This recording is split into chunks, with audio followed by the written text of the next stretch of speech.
भैया बहन, आज हम लोग ये जानेंगे कि अंग्रेज़ों ने जब मुग़ल बादशाह से 1765 में इलाहाबाद की संधि के अनुसार भारत के कुछ क्षेत्रों पर लगान वसूल करने का अधिकार प्राप्त कर लिया, तो उन्होंने किन विधियों से यहाँ का लगान वसूलने का प्रयास किया, कौन कौन सी प्रणालियाँ अपनाई। तो भू राजस्व वसूली की कौन कौन सी प्रणालियाँ थी। तो सबसे पहले हम देखेंगे मुख्य रूप से इसमें 4 प्रणालियाँ थी। इजारेदारी प्रणाली, स्थायी बंदोबस्त, रैयतवाड़ी और चौथा था महलवाड़ी। तो हम पहले एक एक करके इसका अध्ययन करेंगे कि इजारेदारी प्रणाली क्या थी और यह किसने प्रारंभ किया। तो इजारेदारी प्रणाली के अंतर्गत इसे नीलामी प्रणाली के नाम से भी जाना जाता है और इसे वारेन हेस्टिंग्स के कार्यकाल में प्रारंभ की गई थी। दूसरी बात कि इस प्रणाली के अंतर्गत जो अधिकतम बोली लगाने वाले को भूमि दे दी जाती थी। बोली लगाने वाले अत्यधिक समर्थ से भी अधिक बोली लगा करके ज़मीन को ले लेते थे, क्योंकि वो ज़मीन का मालिक बन जाते थे। और सरकार को एक निश्चित राशि वो जमा कर देते थे और उसके बाद वो किसानों से, काश्तकारों से अधिक धन उगाते थे। लेकिन इसमें सरकार को भी परेशानी होती थी, क्योंकि हर साल बोली लगानी पड़ती थी, हर साल आदमी बदल जाता था। इसका हिसाब किताब रखने में सरकार को दिक्कत होती थी। तो जब 1793 में लॉर्ड कॉर्नवालिस भारत का गवर्नर जनरल बना, तो उसने भारत से एक अस्थाई व्यवस्था लागू की कि जिससे ये लगान का हिसाब रखने में जो परेशानी होती थी, जो बार बार बदलना पड़ता था, हर साल का रेट अलग होता था, आदमी बदल जाता था, इस व्यवस्था को से निजात पाने के लिए उसने अस्थाई बंदोबस्त लागू की 1793 से।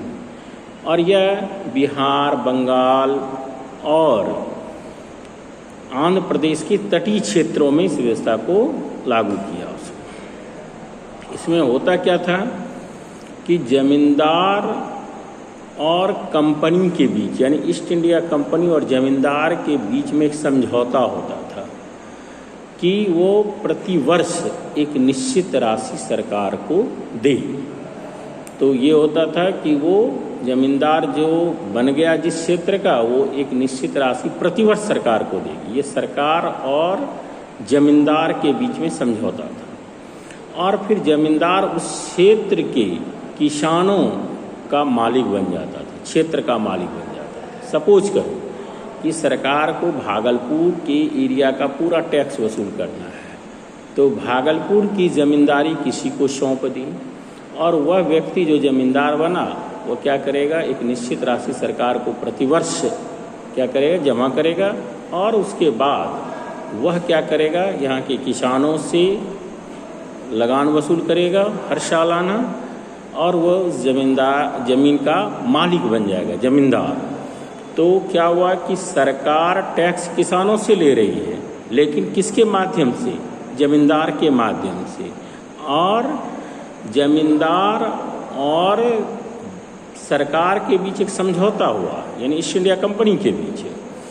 अब ईस्ट इंडिया कंपनी को किसान से कोई लेना देना नहीं है, किसान की भलाई के लिए उसको कुछ नहीं सोचना है। हालांकि ज़मींदार की बात थी कि ज़मींदार की जिम्मेदारी थी वो किसानों की सिंचाई वगैरह की व्यवस्था करे, लेकिन वास्तव में ऐसा कुछ होता नहीं था।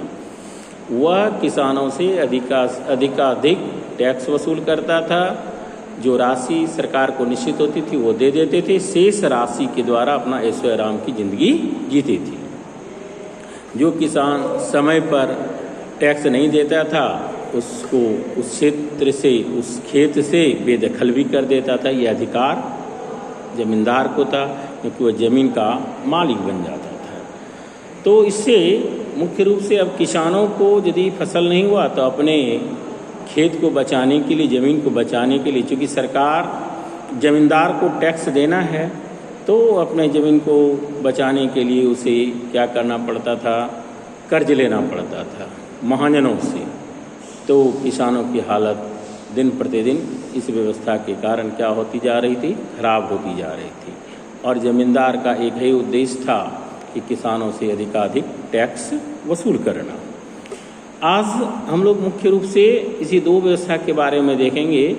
शेष हम अगली कक्षा में ये दो व्यवस्था बच गई, क्या रैयतवाड़ी प्रणाली और महलवाड़ी प्रणाली के बारे में देखेंगे। शेष अगले दिन। धन्यवाद।